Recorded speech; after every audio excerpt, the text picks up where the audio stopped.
So, welcome to Jumbo IS and welcome to our lecture series called Daily News in Shorts. In this lecture series, we cover a particular day's current affairs in a very short span of time within 30 minutes.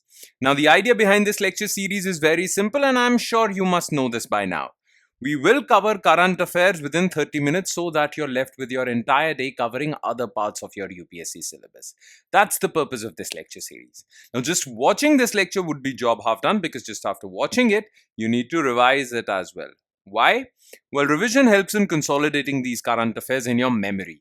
Otherwise, you'll quickly forget them. Now, you can revise these current affairs from the notes provided by us, and these notes shall be shared on our Telegram platform.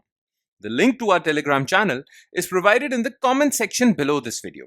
All you have to do is just click on that link. It will take you to our Telegram channel, and from there you can download the notes for this lecture and do the necessary revision.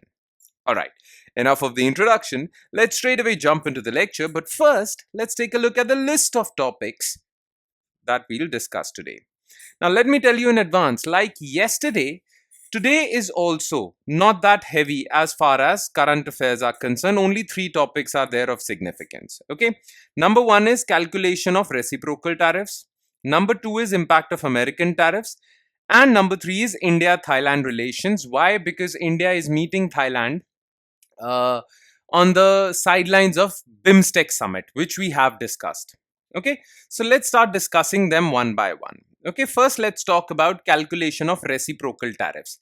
The thing is that the entire newspaper is full of Donald Trump's tariff policy. Okay, now we don't have to cover each and every part or each and every news item with respect to this tariff policy, reciprocal tariff policy.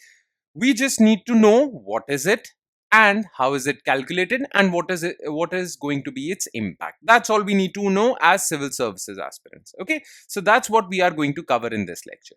So the thing is that Donald Trump introduced the idea of reciprocal tariffs. Now, by reciprocal tariffs, many people thought that Donald Trump is going to match the tariffs that other countries are applying on American goods. So for example, if there is trade between USA and India, okay, now USA exports some goods to India, India applies tariff on it, and India exports some goods to USA, USA applies tariffs on it. Now the word reciprocal tariffs could have meant that USA will apply equal tariffs on Indian goods. So if India is applying 30% tariffs, then USA will also apply 30% tariff. Many people thought that that's what Donald Trump meant when he said reciprocal tariffs. But United States Trade Representative in its memo has explained what is the meaning of reciprocal tariffs. Okay, and what is that meaning? So the thing is that United States is not going to apply equal tariffs on Indian goods, not equal. Then what do they mean by reciprocal tariffs? Well, the thing is that USA and India have trade relations, right? Now USA runs trade deficit with India. Okay, what does this word trade deficit means? It means that USA imports more than it exports to India. Okay, if USA exported more than imported, then it would have been trade surplus. But USA runs trade deficit with India. Now USA doesn't like that. Therefore, USTR, trade representative, has said that we will apply tariffs. Basically, we will apply tariffs to a level that would reduce this trade deficit to zero. Okay, so our tariff policy is not, USA says that we are not going to match the tariffs applied by India. We are going to apply that much tariff that would reduce this trade deficit to zero. Okay, so tariffs shall be calculated to balance trade deficit, meaning the aim is to eliminate USA's trade deficit with the country, not just match its tariffs. Okay, now who would calculate or how this thing would be calculated?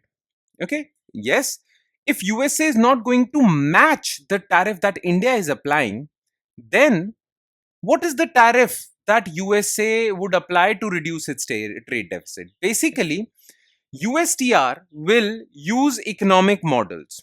Okay, and based on those economic models, it will calculate which tariff would reduce trade deficit.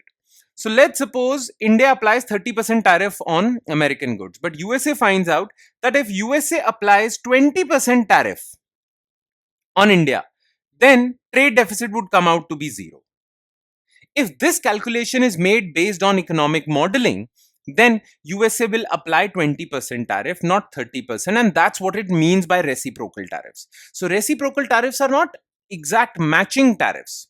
Okay, the USA doesn't mean to exactly match tariffs applied by other countries. It is just applying those tariffs or those tariff rates which would reduce their trade deficit to zero. Now, the thing is that many people are criticizing this approach. They say that this number, which would reduce trade deficit, is based on economic modeling, and economic models can be wrong, right? It can be the case that USA has applied 20% tariff on India, but trade deficit is still there, right? Now, this approach has some flaws. What are those flaws? First of all, it is a wrong notion that trade deficit can only be combated with tariffs. Okay, tariffs would combat or would reduce trade deficit. Basically, this is the wrong approach. Okay, first of all, this approach or this reciprocal tariff approach is being criticized on the basis of the fact that trade deficit is not always wrong. It is the wrong target. A trade deficit is not inherently bad.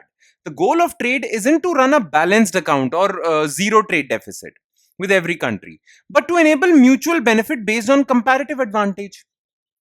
Okay, trade deficits are not always bad. If USA is not good at producing textiles but is good at producing cars, then USA should allow India to produce textiles and run a trade deficit and produce cars all by itself, right?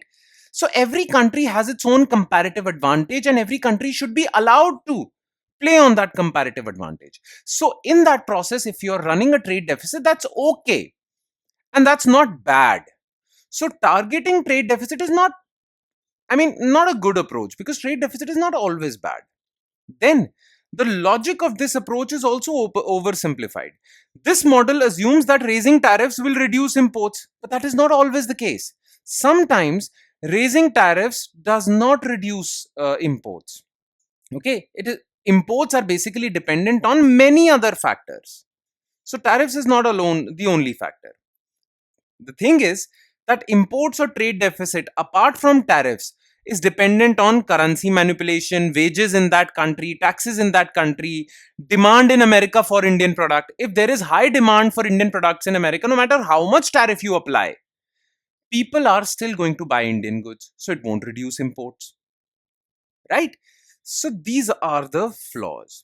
Now the thing is, what is the core criticism of this approach? It assumes trade models are broken because trade deficits persist. This approach believes that trade deficits are bad, but the real world has structural imbalances. Basically, it says this USTR or this approach by Donald Trump says that everything can be solved through tariffs, but that is not the case. Trade deficit persists because of other reasons as well, right? And tariffs alone cannot solve this problem. Imposing high tariffs might hurt US consumers. Why? Because if US consumers like Indian goods, they will any which way buy Indian goods. And if you apply high tariffs on these goods, then US consumers have to pay more because the price of Indian goods would increase. Okay, so that is the case. Now, what are the consequences of this approach? The thing is that USA says that we are going to apply tariffs till our trade deficit is zero. So USA's trade partners cannot trust USA. Basically, they say that they don't know till what level they are going to apply tariffs. Today, USA might say we are going to apply 20%. But if USA finds out that this 20% is not to reduce trade deficit, it will go up to 30%. So this will introduce a sense of unpredictability in trade relations. Plus, the thing is that those countries like India, might retaliate and apply more tariffs on American goods. Don't you think this will hamper global trade? Might lead to a cycle of rising tariffs hurting global trade. India might face increasing tariffs even if it isn't doing anything. Yes, this approach says that we are going to apply tariffs till our trade deficit is zero.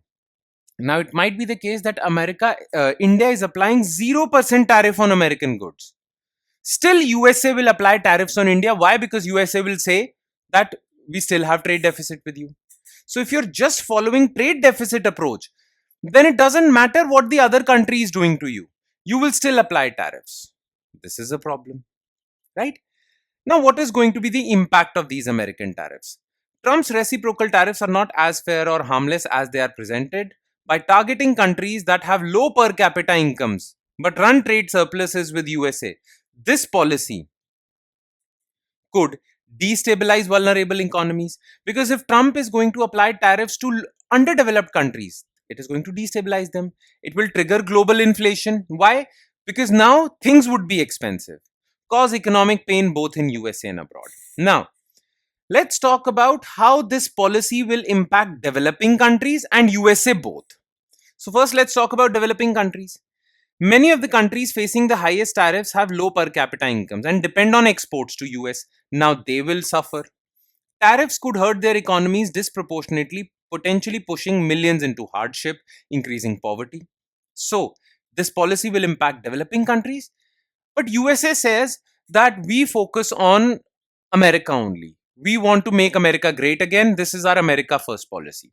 So, critics argue that this policy is going to affect America also. Higher tariffs raise input costs and consumer price, because the thing is USA generally imports raw materials and produces finished goods. But if it is going to impose tariffs, then raw materials are going to get expensive. Overall inflation would increase, GDP growth would decline, competitiveness of US firms would also decline, because now American firms have to pay more for raw material, and that can lead to job losses as well.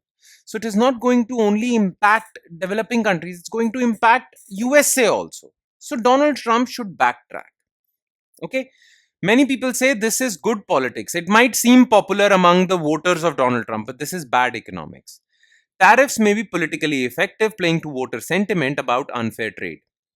However, economic logic doesn't support the idea that tariffs will solve trade deficits, because trade deficits depend on other factors also.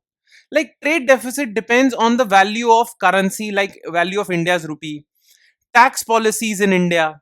If India is charging high taxes, then its goods would be expensive. If India is charging less taxes, then its goods would be cheap, and Americans would buy them. Regulatory barriers, domestic demand in America, plus many companies in USA are not producing in USA. Many American companies are opening factories abroad, in India, in China. So this would hamper global supply chains as well. Okay. So that's all you need to know as far as this reciprocal tariffs is concerned. That's the only knowledge you should have about this policy. Okay. Don't involve yourself with other items or other information with respect to reciprocal tariffs. You need to confine your preparation to this only. Okay. This is all you need to know as far as reciprocal tariffs are concerned. Now let's move on to next topic. Again, very simple topic, India-Thailand relations, because India is in Bangkok. Because BIMSTEC, 6th BIMSTEC summit is being organized. We have talked about BIMSTEC summit, right? Now, on the sidelines of BIMSTEC summit, India also met with Thailand to rejuvenate its relationship. So India and Thailand met on the sidelines of 6th BIMSTEC summit in Bangkok.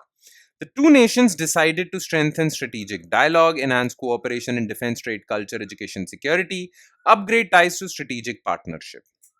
Okay, higher level of diplomatic and strategic alignment. All these things were talked about. Now, what is important for us is to know what is the significance of Thailand. Okay, why is Thailand important for us?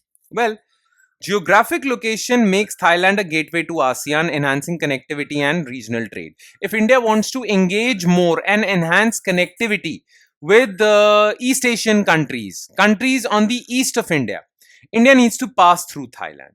That is why Thailand is important. Okay, so basically, Thailand acts as a gateway to Southeast Asian, East Asian countries. Then, Thailand is important for India's Act East policy. It is also important for India's Indo-Pacific vision. Now, what is Act East policy? What is Indo-Pacific vision? Let's talk about that. First, let's talk about Act East policy. So it is India's foreign policy which was launched in 2014. Before 2014, this policy was called Look East policy. Look East policy was upgraded to Act East policy by Modi government in 2014. Now, what was Look East policy? Basically, India wanted to increase its engagement with countries that lie on its eastern side, Myanmar onwards, right? So Act East policy is basically an enhanced version of Look East policy. It aims to enhance economic, strategic, cultural ties with Southeast Asia, focus on connectivity, trade, defense diplomacy, people to people ties. All right. Now, what is Indo-Pacific vision? So Indian Ocean and Pacific Ocean are the new areas of economic activity. Now, this area should be free from fear and free from domination. Currently, China is trying to assert control in this area. So Indo-Pacific vision is about freedom in this area of economic development, freedom from domination, hegemony, or control by any one particular country.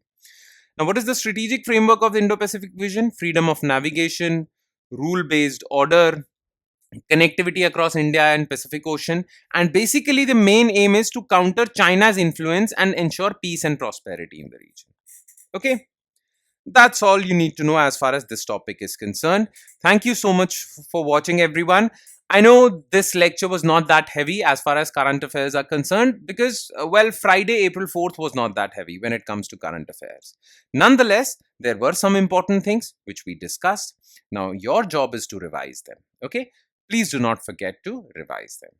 On that note, I'll be signing off with the promise of seeing you again with another set of news items. Thank you, everyone.